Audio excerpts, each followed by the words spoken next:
This is my audience.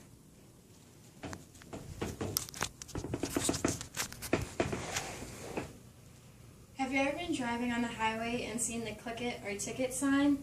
Well, this is because of our seatbelt laws. Every state has a seatbelt law, but each state differs in a little bit. They're there to keep the public safe. Today I'll be telling you about when and why seatbelt laws were put in place and about some of the different laws that each state has, mostly focusing on Missouri and Kansas because that is where a lot of the Northwest students are from. When and why did seatbelt laws become a thing? According to ROSPA.com, the fight to require seatbelts to be worn took many years. It was a bill that always came up during votes, but never won the majority vote. Finally, on January 31st, 1983, the law that required a seatbelt to be worn came into force. In 1986, Houses of Parliament voted in favor to keep the requirement permanently. After that, in 1989, it became mandatory for all rear seat belts to be worn by children. Before that, there was only a federal law that required vehicles to be fitted with seat belts. This came into effect on January 1st, 1968, according to Wikipedia. Now, one of the reasons we have seatbelt laws is because motor vehicle crashes are a leading cause of death among those between the ages of 1 and 54, as you can see from these graphs. These are the rate of deaths by age from 2012 per 100,000 population. This is Missouri, this is Kansas.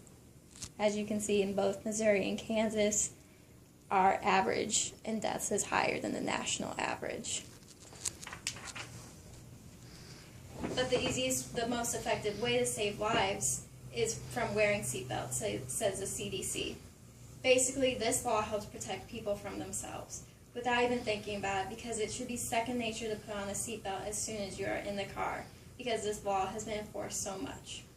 Now that I have talked about when and why we have seatbelt laws, I will tell you about the different types of seatbelt laws there are. There are two types of seatbelt laws that differ between states. They are the secondary and primary laws. The definition of the two types of laws come from the GHSA, Governor's Highway Safety Association. Primary seatbelt laws allow law enforcement officers to ticket a driver or passenger for not wearing a seatbelt without any other traffic offense taking place. Secondary seatbelt laws say that there has to be another citable traffic violation in order to receive a ticket for not wearing a seatbelt. 34 states have primary seatbelt laws for front seat occupants, 15 states have secondary laws, and 28 states have laws that are requiring seatbelt use for rear passengers, and in 17 of those states, the law is primary. Kansas is a state that has a primary law for all ages between 14 and 17, and just a front seat for ages 18 and older. All other seats are secondary. Missouri has a secondary law for all seats, but ages 8 through 15 are under the primary law. Missouri DrivingUniversity.com states that the fine for not wearing a seatbelt will not exceed $10, and the fine for not properly securing a child in a seatbelt or booster will not exceed $50. The fine in Kansas is $10 as well, according to Fox 4KC.